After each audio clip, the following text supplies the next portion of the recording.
Und die Teile, die gehäkelt werden müssen, sind zum einen das Rückenteil und der dazugehörige Bund. Das wird auf jeden Fall das größte Teil. Dann noch die beiden Ärmel und das werden jeweils große Rechtecke. Dann zu den Ärmeln jeweils auch ein Bund, der dann am Handgelenk liegt. Und für vorne werden dann jeweils für jede Seite ein Vorderteil gehäkelt mit so einem V-Ausschnitt und dazu dann auch noch eine Knopfleiste. Und hier natürlich die 3 Knöpfe, die dann auch noch dazu kommen. Und das sind auch schon alle Teile. Das sind die Farben, für die ich mich entschieden habe. Der Hauptteil des Cardigans wird in diesem Flieder und der Bund wird in diesem Altrosa. Und die sind jeweils 3,5 bis 4,5 mm Stärke. Und ich habe hier eine 4 mm Häkelnadel, die ich für den gesamten Cardigan benutze. Außerdem wird noch ein Maßband benötigt und eine Stoffnadel fürs Vernähen später.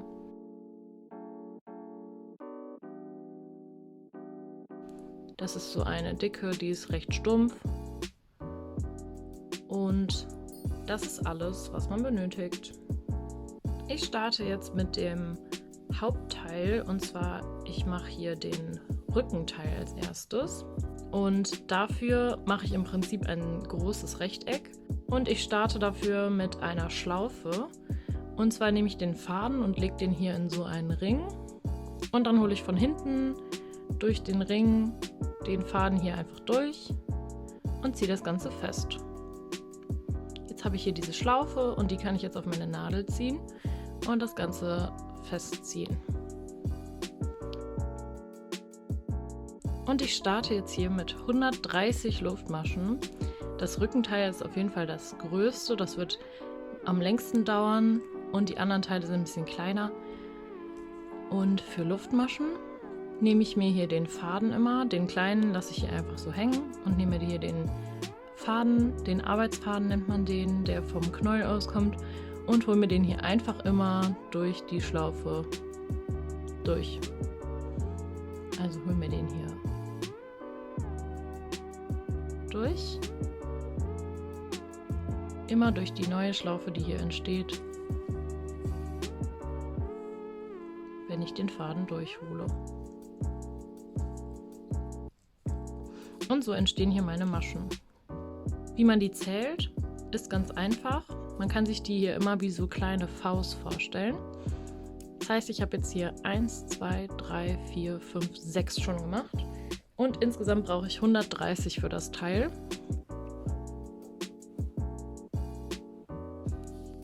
Nachdem ich 130 Luftmaschen gemacht habe, ist hier dieses Band entstanden. Und das ist ungefähr 65 cm lang. Das heißt, wenn man dickeres oder dünneres Garn benutzt, dann kann man sich jetzt ungefähr daran orientieren, dass es mehr oder weniger als 130 werden müssen. Man kann den Cardigan aber natürlich auch schmaler machen, aber man kann sich ein bisschen an der Breite orientieren. Also es sind jetzt hier für das Rückenteil 65 cm. Und wenn ich hier am Ende angelangt bin, dann mache ich noch eine weitere Luftmasche und ich benutze für den gesamten Cardigan halbe Stäbchen. Und wie man die macht, zeige ich jetzt.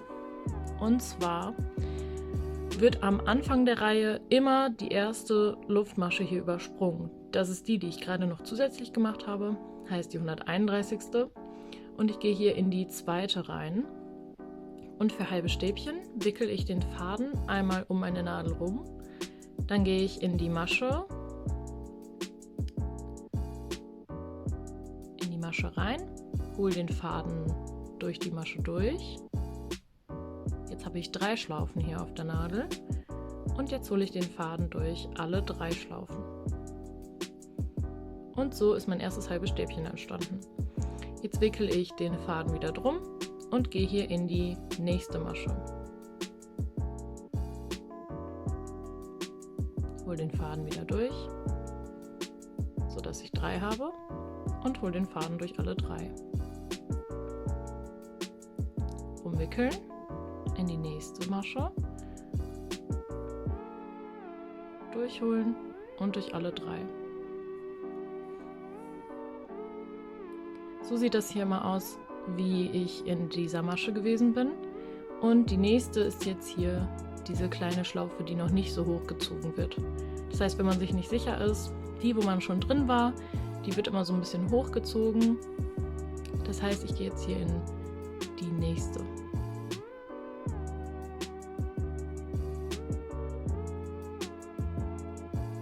Und mache jetzt für alle 130 Luftmaschen hier meine halben Stäbchen. Und wenn ich damit fertig bin, dann zeige ich, wie man das weitermacht.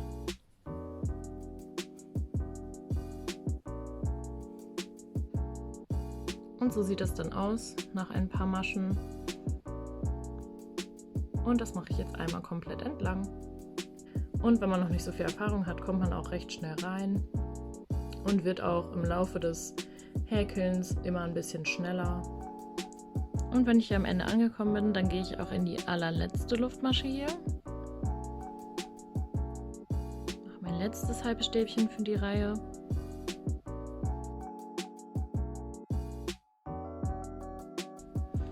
Um in die nächste Reihe zu kommen, mache ich jetzt eine Luftmasche wieder. Drehe das Band einmal um. Und häke jetzt wieder von rechts nach links. Und achte hier am Anfang immer drauf, dass ich die erste Luftmasche wieder überspringe. Ich gehe jetzt also hier in die zweite und mache einfach meine halben Stäbchen weiter. Gehe hier in die und von oben kann man das jetzt ganz gut erkennen, dass die Maschen hier wieder wie so Vs aussehen. Und gehe hier komplett durch das V sozusagen durch.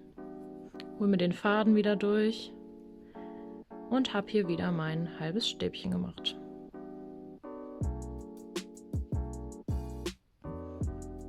Und gehe dann hier in die nächste Masche.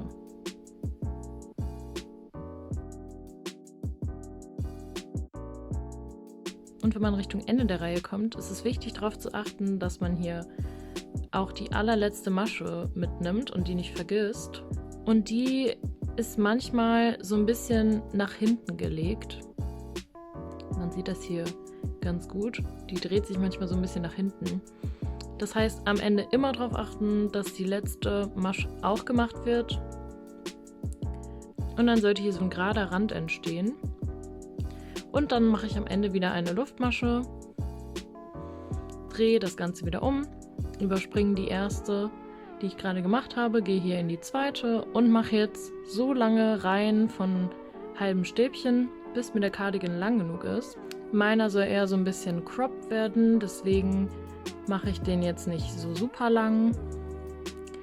Und das ist auf jeden Fall auch das größte Teil, das gehäkelt werden muss. Das heißt, das ist das, was am längsten braucht. Bei den anderen Teilen wird es nicht ganz so viel Zeit in Anspruch nehmen. Und das mache ich jetzt für 54 Reihen. Und um Reihen zu zählen, gucke ich hier einfach von unten aus und sehe hier immer die 2 Reihen übereinander. Das heißt, hier, wo dieser kleine Strich sozusagen rauskommt, ist es für einen immer so ein bisschen die Markierung, dass 2 Reihen gemacht wurden. Das heißt, die eine Reihe ist hier, die macht dann auf der anderen Seite eben diese Linie und die zweite Reihe ist hier. Dann kommt dieser Strich, 1, 2, dieser Strich, 1, 2 und so weiter. Das heißt, wenn ich mir das jetzt hier angucke, habe ich hier schon 2, 4, 6, 8, 10, 12, 14, 16, 18, 20, 22 Reihen gemacht. Und so zählt man ganz einfach die Reihen zwischendurch. Und nach 54 Reihen sieht das Ganze dann so aus. Es ist also ein großes Rechteck geworden. Und dann beende ich das Ganze hier, mache also meine letzten halben Stäbchen für die 54. Reihe.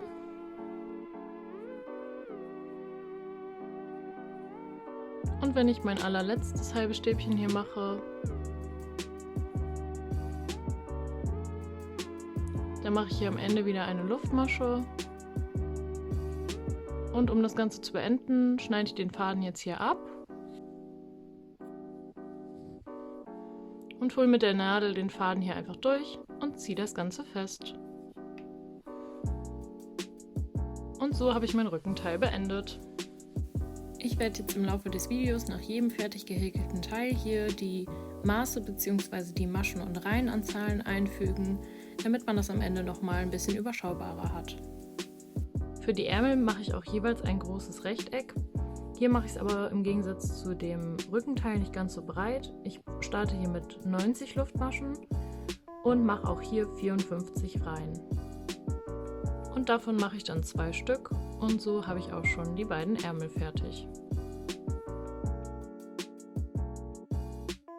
Für die Vorderteile muss ich als erstes eine kleine Rechnung machen. Und zwar habe ich jetzt 130 Maschen gemacht und ich rechne jetzt -10 für die Knopfleiste, die ich später einfüge.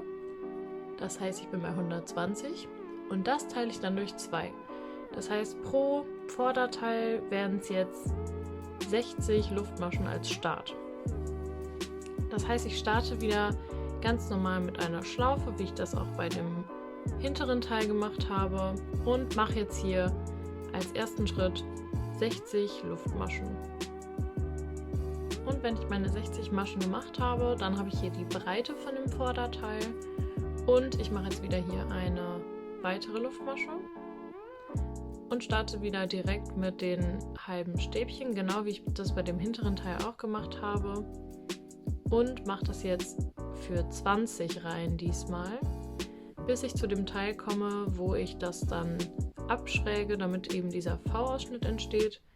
Und wenn ich an dem Punkt angelangt bin, dann zeige ich, wie man das abgerundete häkelt. Und am Ende der 20. Reihe angekommen, achte ich auch hier wieder darauf, dass ich die letzte Luftmasche nicht vergesse, die hier so nach hinten liegend ist, und beende so die 20. Reihe. Dann sieht das Ganze so aus. Und für mein Vorderteil muss ich mich jetzt entscheiden, auf welcher Seite ich hier die Abrundung machen möchte, damit hier eben dieser V-Ausschnitt entsteht. Ich entscheide mich jetzt für diese Seite, das heißt hier, wo ich am Ende angelangt bin, mache ich erstmal ganz normal in die nächste Reihe weiter.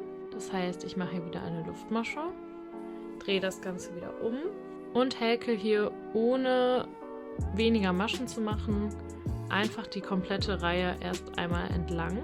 Das ist also jetzt meine 21. Reihe. Und wenn ich hier Richtung Ende der 21. Reihe komme, ich habe jetzt hier noch 3 Maschen übrig, dann häkle ich hier so weit, bis ich nur noch 2 übrig habe. Und um jetzt diesen Effekt zu bekommen, dass ich hier an dieser Seite das Ganze so ein bisschen abschräge, wasche ich jetzt hier 2 halbe Stäbchen zusammen ab. Und das mache ich so. Ich fange hier mein halbes Stäbchen an, wickel also drum, gehe in die Masche, das ist jetzt die zweitletzte, hole den Faden hier durch und statt jetzt den Faden durch alle 3 zu holen, gehe ich direkt mit der Nadel noch einmal durch die nächste Masche, das heißt durch die letzte hier. Die liegt hier wieder so ein bisschen nach hinten, also so ein bisschen versteckt. Gehe hier durch, hole den Faden hier auch durch und jetzt habe ich 4 Schlaufen hier auf der Nadel und hier hole ich den Faden jetzt durch alle 4. Und jetzt mache ich wieder eine Luftmasche und Stand jetzt kann man es noch nicht so gut erkennen, aber ich häkle jetzt die 22. Reihe wieder ganz normal in die Richtung, mache hier das Ganze ganz normal gerade, das heißt, hier mache ich einfach immer eine Luftmasche und häkle wieder in die Richtung. Und am Ende der 23. Reihe mache ich dann wieder das gleiche wie jetzt gerade. Ich masche also 2 halbe Stäbchen zusammen ab. Das heißt, in jeder geraden Reihe mache ich einfach für jede Masche ein halbes Stäbchen und bei jeder ungeraden Reihe achte ich darauf, dass ich hier immer auf der gleichen Seite, man erkennt das jetzt hier schon ganz leicht, die letzten beiden halben Stäbchen zusammen abmasche, so wie ich das gerade gezeigt habe. Wenn man sich schlecht merken kann, wann hier wieder die letzten beiden Maschen sind, die man zusammen abmaschen muss, dann kann man es einfach wie folgt machen. Und zwar masche ich hier die beiden wieder zusammen ab. Dann gehe ich mit der Luftmasche wieder in die nächste Reihe, drehe das Ganze um. Denke hier wieder dran, dass ich die erste Luftmasche, die ich gemacht habe, überspringe. Und dann mache ich meine erste Masche und meine zweite. Das heißt, das sind hier die beiden bei denen ich gleich, wenn ich hier wieder einmal entlang bin und wieder zurückkomme, die halben Stäbchen genau in diesen Maschen zusammen abmaschen muss. Das heißt, was ich jetzt hier mache, ich ziehe das hier so ein bisschen länger, gehe hier in die Masche rein. So, jetzt passe ich hier auf, dass ich die nicht ganz aufziehe und hole mir hier einen Maschenmarkierer durch. In meinem Fall ist das jetzt hier einfach ein andersfarbiger Faden. Den hole ich mir jetzt hier so durch, sodass ich mir die Masche hier markiert habe. Und jetzt mache ich hier einfach ganz normal weiter. Häke hier also meine halben Stäbchen. Und wenn ich dann jetzt gleich von der anderen Seite wieder komme und hier am Ende wieder 2 zusammen abmaschen muss, dann kann ich jetzt hier durch diesen Maschenmarkierer erkennen, welche die zweitletzte ist und die letzte hier und kann die dann ganz einfach zusammen abmaschen. Und wenn ich das gemacht habe, kann ich den Maschenmarkierer hier einfach wieder rausziehen und in der nächsten Reihe anbringen. Und das mache ich für die nächsten 34 Reihen, sodass ich am Ende, genau wie bei dem Rückenteil, auf 54 Reihen komme. Und nach 54 Reihen sollte das Teil dann jetzt so aussehen. Das ist also die ersten 20 Reihen hier gerade und ab da ist es auf der einen Seite so abgeschrägt. Und auch das Vorderteil beende ich dann jetzt auf die gleiche Weise.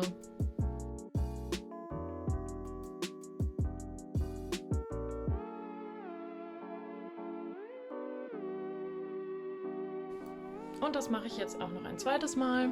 Und so habe ich auch schon meine Vorderteile fertig. Im nächsten Schritt kümmere ich mich um den Bund. Und ich fange jetzt erstmal mit dem für die Ärmel an. Und hierfür nehme ich jetzt die andere Farbe. Starte hier wie immer mit einer Schlaufe. So, und starte jetzt mit 10 Luftmaschen. Das wird später meine Breite vom Bund. Man kann sich das hier mal so ans Handgelenk legen. Wenn man das breiter möchte, dann kann man das auch noch mit mehr Luftmaschen machen. Mir reicht das aber so. Und dann mache ich noch eine weitere Luftmasche. Und zwar die ich gleich wieder überspringe. Und dann mache ich jetzt für die erste Reihe erstmal auch 10 halbe Stäbchen. Und wenn ich hier meine 10 halben Stäbchen gemacht habe, dann mache ich wie immer eine Luftmasche und drehe das Ganze um. Und damit jetzt das typische Bundmuster entsteht, gehe ich jetzt, wenn ich mir von oben die Maschen anschaue, im Prinzip also die Faust anschaue, gehe ich immer nur in den hinteren Teil der Masche und dadurch wird es auch so ein bisschen stretchy. Ich gucke mir das also hier von oben an. Ich überspringe hier wieder meine Luftmasche, die ich am Ende gemacht habe. Und wickel den Faden ganz normal drum, mache also halbe Stäbchen und gehe jetzt hier bei der Masche nur in den hinteren Teil. Ich gehe also von oben durch und bin jetzt nur im hinteren und mache ganz normal mein halbes Stäbchen.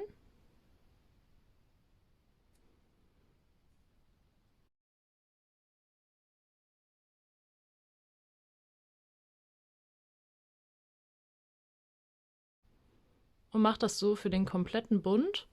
Gehe also immer in die hintere, halbes Stäbchen, wieder drum wickeln, nur in das hintere. Und das mache ich jetzt so lange, bis das Band, was hier entsteht, einmal um mein Handgelenk passt. Das ist recht individuell. Bei mir werden das jetzt 20 Reihen. Das heißt, hier mache ich auch komplett halbe Stäbchen, achte nur immer drauf, auch hier bei dem letzten, dass ich das nicht vergesse und gehe hier auch nur in das hintere.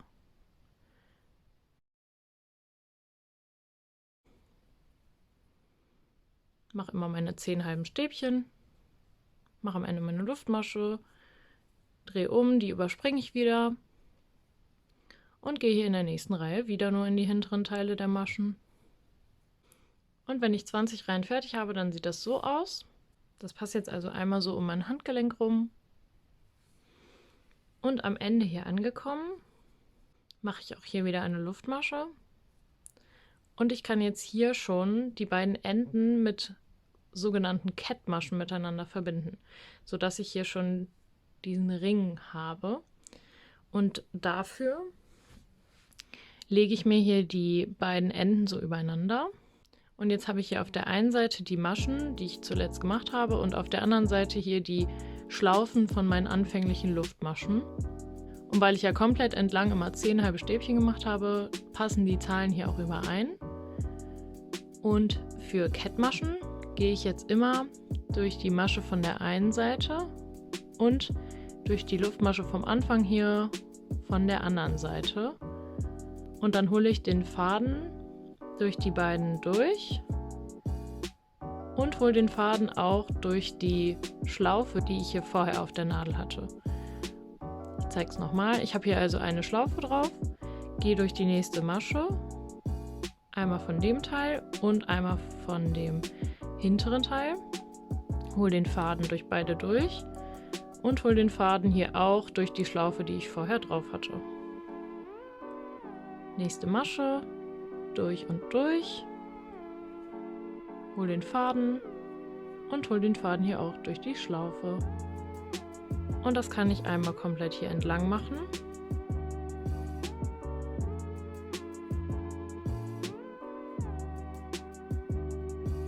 Dann mache ich hier wieder eine Luftmasche, schneide den Faden ab.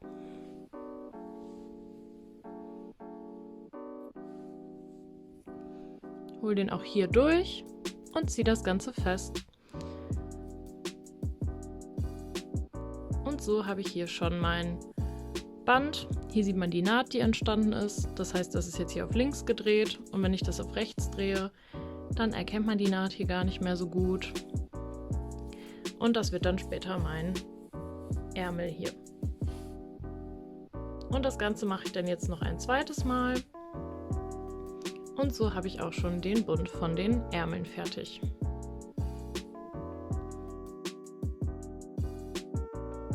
Und für die Berechnung, wie lang der Bund hier unten sein muss, rechne ich einmal die Länge des Rückenteils und die Länge der beiden Vorderteile hier zusammen.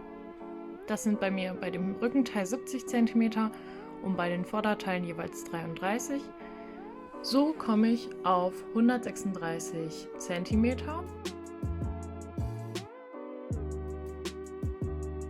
Und da ziehe ich dann 5 cm von ab, sodass ich bei 131 bin. Und so weiß ich, wie lang mein Band unten ungefähr sein muss. Und da starte ich dann genau wie bei dem Bund für die Ärmel mit 10 Luftmaschen mit der anderen Farbe und mache auch dabei die halben Stäbchen immer nur in den hinteren Teil der Masche und mache das Band dann so lang, bis es eben die 131 cm erreicht. Und wenn ich das Band auch hier fertig habe, dann beende ich das genau wie die Teile davor. Ich mache hier also mein letztes halbes Stäbchen, hole den Faden hier durch, mache also im Prinzip eine Luftmasche und schneide ihn hier ab und kann das Ganze dann festziehen. Und so habe ich meinen Bund für den unteren Teil fertig. Und wenn ich all diese Teile fertig habe und nur noch die Knopfleiste machen muss, dann nähe ich jetzt im nächsten Schritt, bevor ich die Knopfleiste mache, die Teile erst einmal zusammen, damit ich die Länge von der Knopfleiste besser bestimmen kann. Und hierfür nehme ich meine Teile erstmal und lege die so hin, wie die hingehören und starte dann jetzt erstmal damit, die Ärmel zusammenzunähen. Und für das Vernähen lege ich im ersten Schritt den Ärmel hier so übereinander und nehme meine Nadel zur Hand und schneide von dem blauen Garn einen recht langen Faden ab, der mindestens so lang ist wie die Länge hier, aber am besten noch etwas länger. Fädel den hier drauf. So, und fange jetzt hier an der einen Seite an, wo ich das hier so übereinander gelegt habe. Hier ist es also offen und gehe hier auf die eine Seite in den ersten Teil mit meiner Nadel rein, ganz am Anfang, hole mir den Faden fast ganz durch, dass hier noch so ein Ende ist, und knote den mit einem ganz normalen Knoten hier erstmal fest und mache noch einen zweiten, sodass der hier fixiert ist. Und dann nähe ich jetzt hier ganz simpel einmal komplett die Seite entlang und mache das hier ganz einfach. Ich gehe also immer durch den einen Teil, wo ich den hier gerade fixiert habe, und durch den anderen Teil. Das heißt, ich verbinde die hier so und gehe dann jetzt immer wieder durch den vorderen und durch den hinteren Teil mit meiner Nadel. Mache das in regelmäßigen Abständen und nähe dann so hier einmal komplett entlang.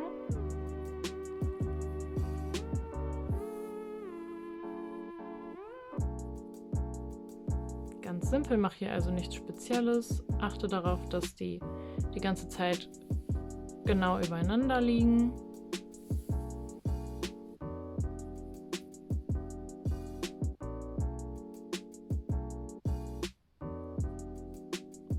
Und mache das dann hier einmal entlang. Ziehe das hier immer ordentlich fest.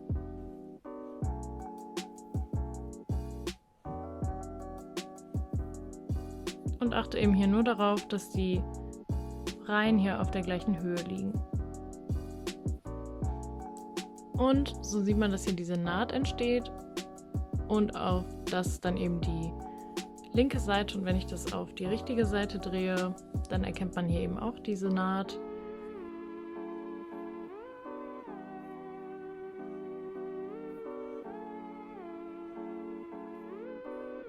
Und das mache ich hier bis zum Ende.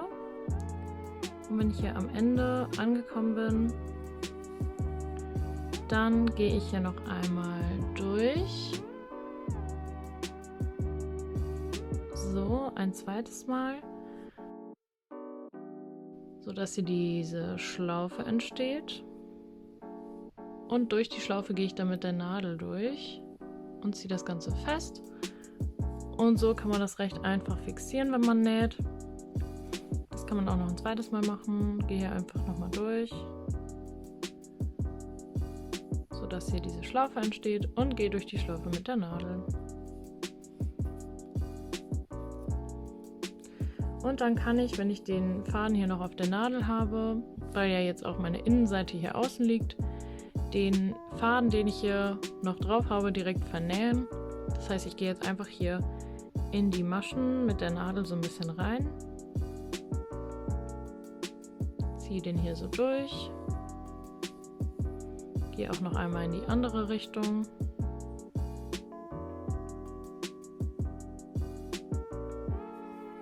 Und so habe ich den hier ganz einfach vernäht. Und dann kann ich den hier einfach abschneiden.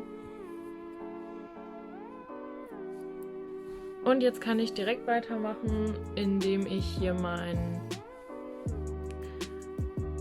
Bund dran mache. Und wie man ganz gut erkennen kann, ist das hier viel breiter. Ich wollte nämlich so recht große Oversize-Ärmel, und das nähen wir jetzt einfach auch zusammen. Ich nehme jetzt wieder einen recht langen blauen Faden. Am besten wieder doppelt so lang wie hier. Und fädel den auch wieder hier auf die Nadel. Und habe das hier schon wieder dran befestigt, genau wie bei dem Zusammennähen von dem Teil, in dem ich hier 2 Knoten gemacht habe. Und wie ich jetzt vorgehe, damit ich dieses recht breite Stück an dieses recht schmale Stück bekomme, ist, dass ich zunächst hier, wenn ich das hier befestigt habe, hier bei der Naht in eine der ersten Maschen gehe, sodass das hier verbunden ist. Dann ziehe ich das hier durch. So. Und dann gehe ich wie folgt vor. Gehe hier immer an dem lilanen Teil hier etwas unter dem Rand entlang und gehe hier immer so ein bisschen hoch runter. Mach das ein paar Mal. So. Und gehe dann jetzt mit der Nadel von dem Teil, wo ich hier gerade reingestochen habe, eine Stelle weiter, also eine Masche weiter rein und ziehe das Ganze hier fest.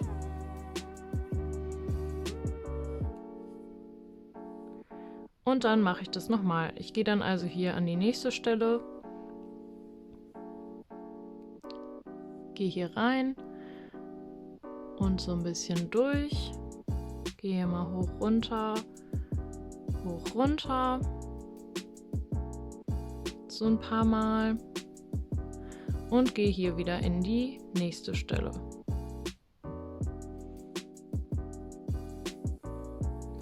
Und ziehe das hier immer sehr gut fest.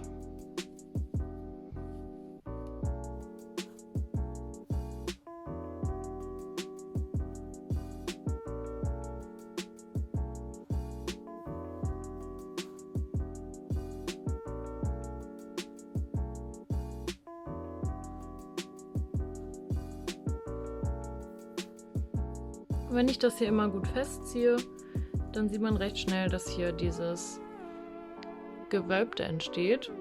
Eine wirkliche Regel, wo man da hier in die Teile reingeht, gibt es nicht. Das muss man einfach so ein bisschen ausprobieren. Aber wenn man das ein paar Reihen gemacht hat, dann ist das recht selbsterklärend. Es geht hier eben nur darum, den vielen Stoff hier mit dem wenigen Stoff von dem Ärmelbund hier zu verbinden. Und wenn man hier Richtung Ende kommt, dann kann man das auch ganz gut einschätzen, wie viel man da noch verpacken muss. Und kann je nachdem hier die Einstiche noch ein bisschen verringern. Und dann kann ich hier mit der Nadel, wenn das einmal komplett rum verbunden ist, einmal in das lilafarbene nach innen stechen, die Nadel einmal ganz durchholen, das hier einmal kurz auf links ziehen und dann einmal hier, genau wie vorhin auch, in eine der Maschen gehen und den Faden hier fixieren, indem ich hier durch die Schlaufe einfach mit meiner Nadel durchgehe und das Ganze festziehe. Und dann kann ich auch den Faden hier in der Innenseite direkt vernähen, indem ich hier einfach durch die Maschen so ein bisschen durchgehe und den hier so reinwebe.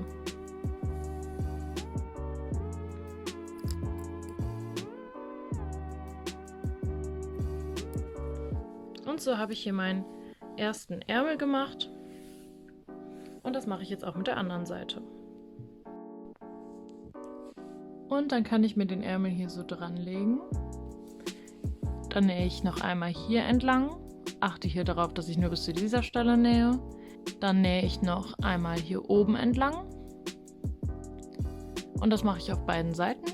Und dann nähe ich den Ärmel fest und achte hier noch darauf, dass die Naht, die ich hier habe, hier nach unten liegt.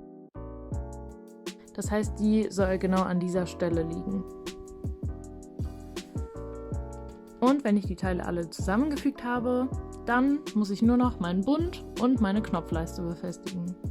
Und worauf ich hier beim Zusammennähen noch achten muss, ist, dass ich die Teile auf jeden Fall auf links drehe, sodass die Naht an der Innenseite liegt. Ich habe jetzt sowohl an dieser Seite als auch oben das Ganze festgenäht und jetzt geht es daran, den Ärmel dran zu nähen. Dann drehe ich erstmal den Ärmel auf links und mache das gleiche mit dem Hauptteil hier. Und dann lege ich die hier so aneinander und achte darauf, dass die Naht hier nach unten liegt. Und starte hier unten an der Verbindungsstelle und mache hier meinen Faden wieder fest.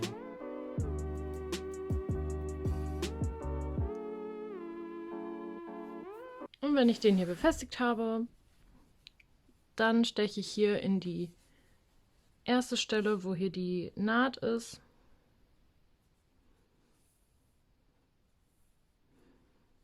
Sodass ich die beiden hier verbunden habe. Und nähe jetzt hier einmal auch komplett entlang.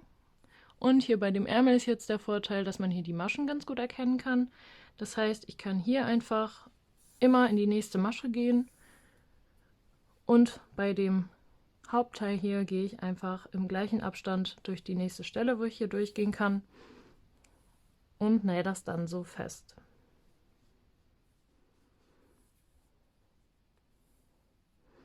Dabei achte ich dann drauf, dass das hier von der Länge passt. Ich lege das also immer zwischendurch mal wieder so hin. Und wenn das hier so wie bei mir jetzt passt, dann habe ich alles richtig gemacht. Und das mache ich einfach alle paar Stiche, damit ich sehe, ob ich das hier nicht aus Versehen so verschoben habe. Und das mache ich einmal hier entlang und dann drehe ich das Ganze und mache das auch an der anderen Seite. Und so habe ich die Ärmel befestigt.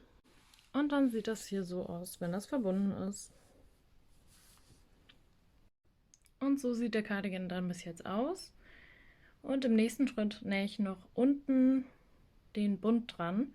Und das mache ich nicht so, wie ich das bei den Ärmeln gemacht habe, sondern mache das wie bei den anderen Nähten. Heißt, ich lege das hier genau gerade aufeinander und nähe das einfach zusammen. Und dann nähe ich das auch auf links gedreht, einmal komplett an den Vorderteilen und an dem Rückteil entlang fest.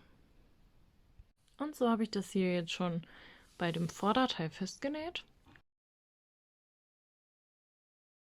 Und sobald ich hier bei der Naht ankomme, wo ich hier am Rückenteil weitermache, mache ich Folgendes.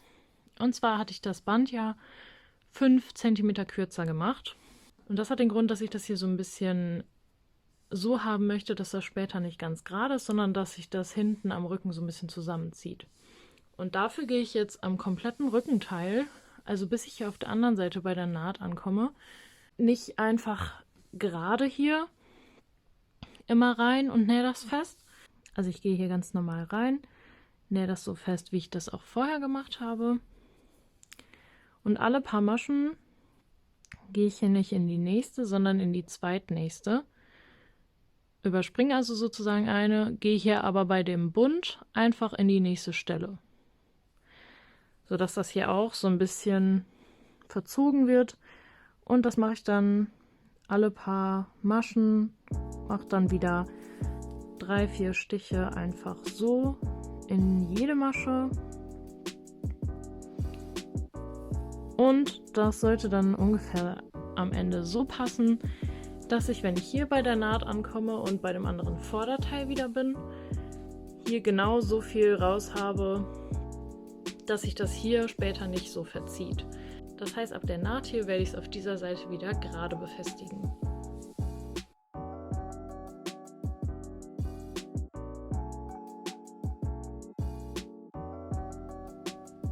Und wer sich für die einfachere Variante entschieden hat, also das Band einfach genauso lang zu machen wie den unteren Teil, der kann das hier einfach weglassen und näht es einfach gerade dran. Und damit am Ende hier dann nichts übersteht, lege ich das immer zwischendurch einmal hier so bündig dran und schaue dann bis zu der Stelle, wo ich jetzt gerade mit Nähen bin, ob das hier noch zu viel Stoff ist oder ob das passt. Und bei mir passt das jetzt so langsam.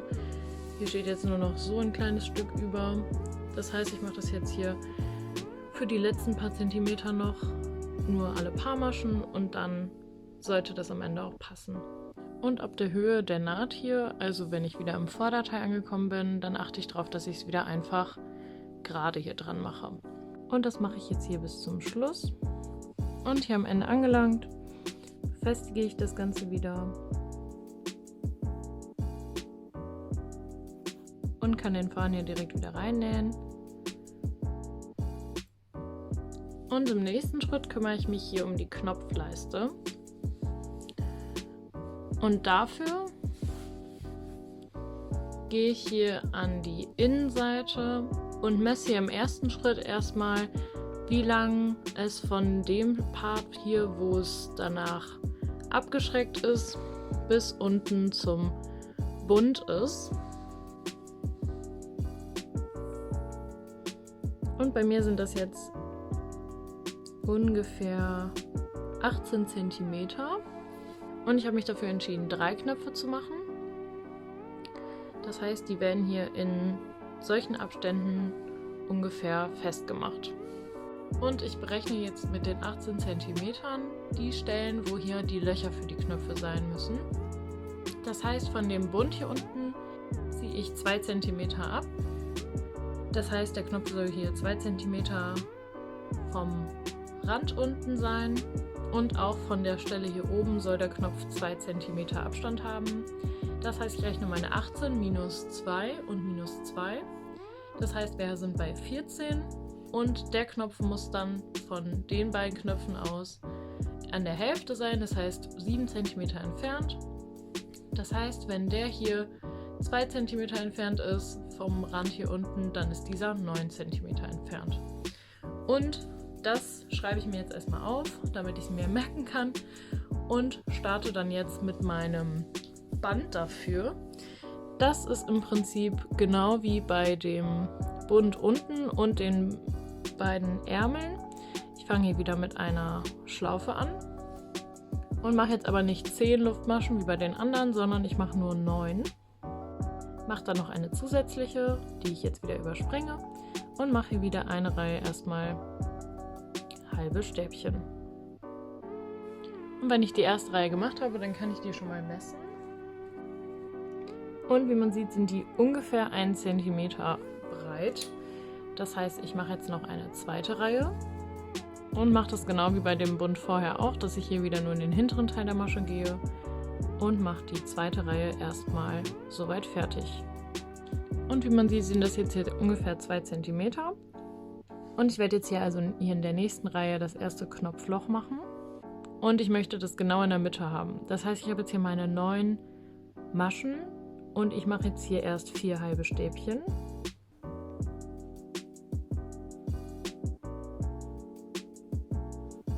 Und wenn ich bei dem 5. hier angekommen bin, dann mache ich eine Luftmasche.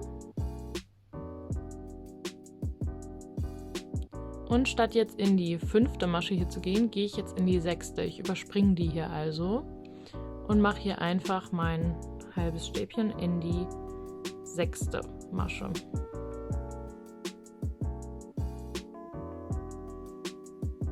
Und jetzt sieht man hier, dass hier dieses Loch entstanden ist. Und je nach Knopfgröße ist es jetzt wichtig zu schauen, ob das passt.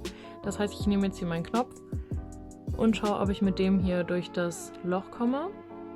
Bei mir geht das jetzt hier.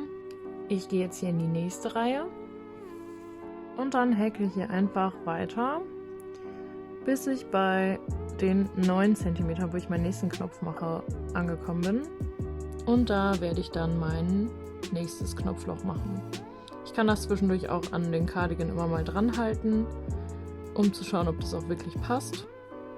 Also ob das dann auch wirklich mittig sein wird oder ob das ein bisschen anders ist. Und je nachdem mache ich dann meine 3 Knopflöcher.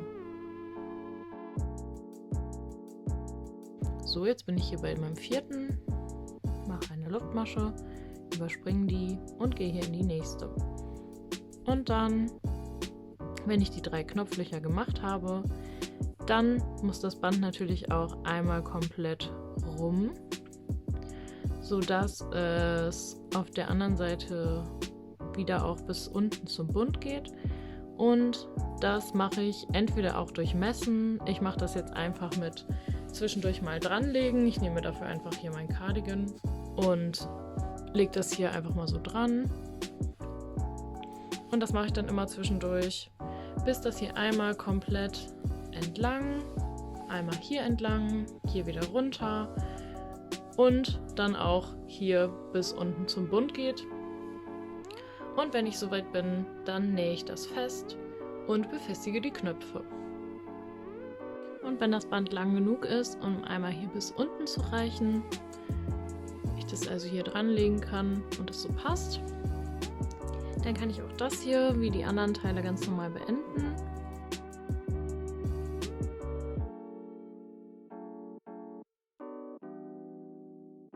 Und jetzt drehe ich den Cardigan hier zunächst auf links und starte hier mit dem Teil, wo ich hier die Knopflöcher habe.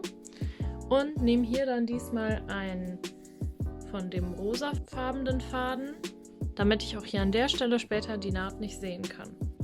Und befestige den dann zunächst hier auf der Innenseite wieder ganz unten an meinem Bund. Mache Hierfür also wieder einfach 2 Knoten. Und dann starte ich hier mit der Seite, wo hier meine Knopflöcher sind, und nähe das hier bündig aneinander. Und dann gehe ich auch hier einfach in regelmäßigen Abständen entlang und nähe die Knopfleiste, ohne irgendwie weniger Maschen zu nehmen, hier an den Cardigan fest, sodass das hier unten bündig ist.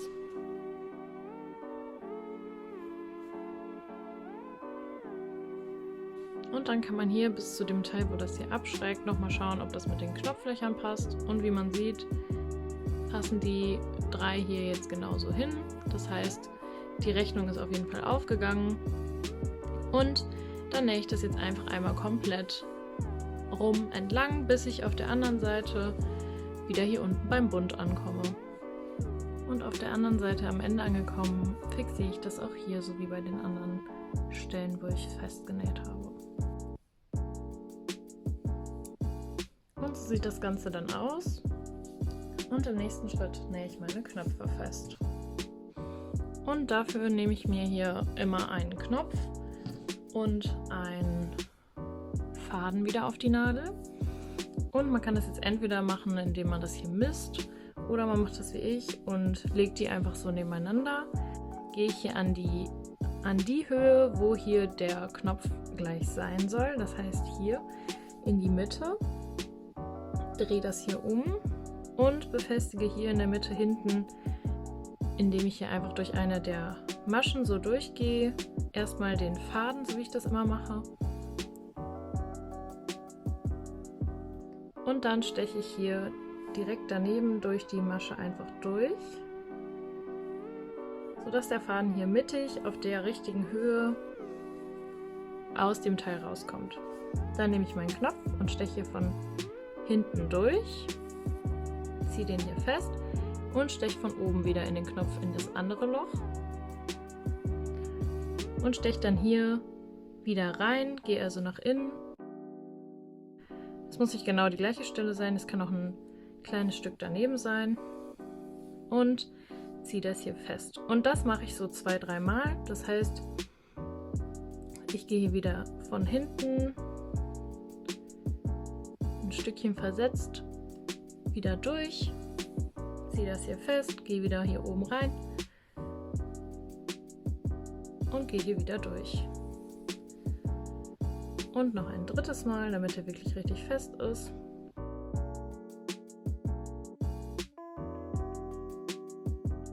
Und so habe ich meinen ersten Knopf hier befestigt. Dann fixiere ich das hinten, indem ich hier wieder durch eine Masche durchgehe. Ziehe das hier richtig stramm, damit der richtig schön hält, der Knopf. Und gehe hier wieder durch die Schlaufe mit der Nadel und ziehe das hier hinten fest. Vernähe hier den Faden und mache das dann auch auf der Höhe, wo das zweite Knopfloch ist, und auf der Höhe, wo das dritte Knopfloch ist.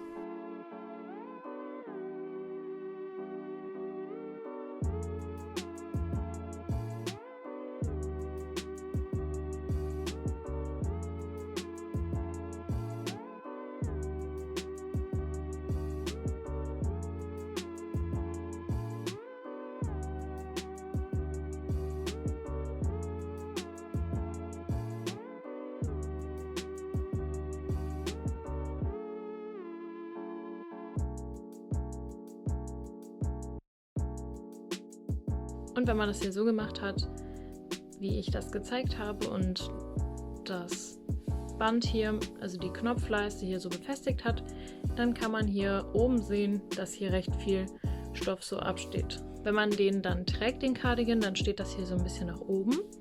Und wenn einen das nicht stört, dann kann man das auch so lassen, dass das hier so ein bisschen im Nacken nach oben steht. Es gibt aber einen ganz simplen Trick, um das noch umzunähen. Und dafür drehe ich das jetzt erstmal auf links. Und wenn man sich das jetzt hier anguckt, wenn man das so gerade hinlegt, dann sieht man schon, dass hier auf jeden Fall Stoff übrig ist. Und den werde ich jetzt einfach, also hier ist die Knopfleiste und hier ist die am Nacken. Und was ich jetzt mache, ist hier den übrigen Stoff von der Verbindungsnaht von dem Vorder- und Rückteil aus, also hier in der Ecke, einfach so wie ein Dreieck zu nehmen, also wenn man sich das hier so vorstellt, und legt das Richtung Nackenteil. So, sodass das hier einen rechten Winkel ergibt. Und jetzt nehme ich mir meine Nadel und nehme wieder einen rosanen Faden und befestige jetzt hier in der Ecke als allererstes den Faden wieder. Und was ich jetzt mache, ist einmal hier entlang zu nähen.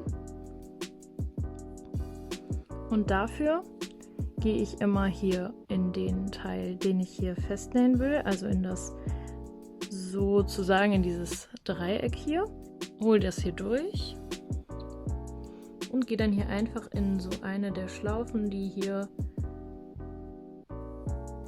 an dem Teil am Nacken sind. Dann gehe ich hier von unten wieder in dieses Teil und wieder von oben und gehe hier in die nächste Stelle.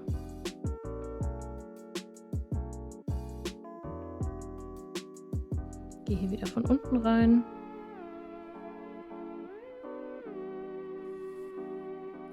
und von oben. Mache das hier bis in die Ecke. Verbinde auch das hier mit.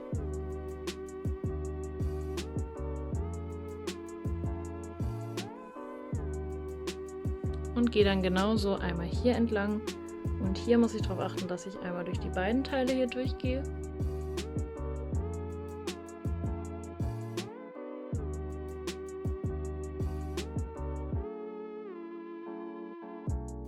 Sodass das hier so festgenäht ist. Was ich jetzt noch habe, ist, dass ich auf der richtigen Seite, also auf der rechten Seite, das jetzt hier so habe. Und das möchte ich hier jetzt noch festnähen, damit das so ein bisschen flacher wird und hier nicht so absteht. Und dafür drehe ich das jetzt sozusagen dann einfach auf rechts. Und der Faden, den ich hier schon so schön habe, den hole ich mir jetzt hier durch, sodass der auf der rechten Seite ist. Und dann gehe ich auch hier einfach immer entlang, gehe hier in das dickere Stück, was ich hier dran nähe, von unten und wieder von oben. Und gehe hier jetzt in das Stück, was ich hier von außen sehe.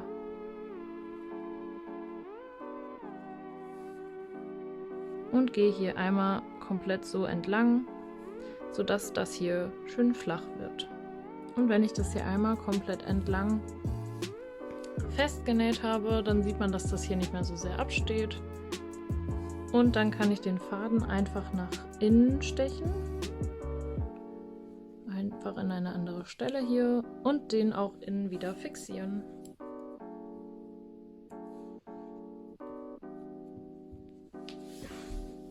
Und wenn ich das jetzt auf die richtige Seite drehe, dann sieht man, dass das hier schön umgenäht ist und dass der Nacken hier dann später nicht mehr so sehr absteht.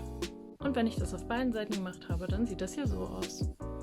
Und im nächsten Schritt kümmere ich mich noch um all die einzelnen abstehenden Fäden hier und vernähe die genauso, wie ich die Fäden zum Vernähen vorhin reingewebt habe. Das heißt, ich fädel den drauf und gehe einfach hier einmal in die Richtung, schneide ihn dann ab. Und wenn es mal passiert sein sollte, dass ein Faden zu kurz ist, um den hier drauf zu fädeln und dann in irgendeine Richtung zu gehen, dann kann ich es auch so machen, dass ich hier einfach mit der Nadel, ohne den Faden auf der Nadel zu haben, in das Muster gehe. Hier achte ich natürlich darauf, dass ich hier alles auf der Innenseite vernähe. Und dann kann ich den kurzen Faden nehmen, den dann hier reinfädeln und den dann hier einfach so durchziehen. Und auch so kann ich die zu kurz geratenen Fäden hier vernähen. Und das mache ich jetzt mit allen übrigen Fäden, die hier noch am ganzen Cardigan abstehen.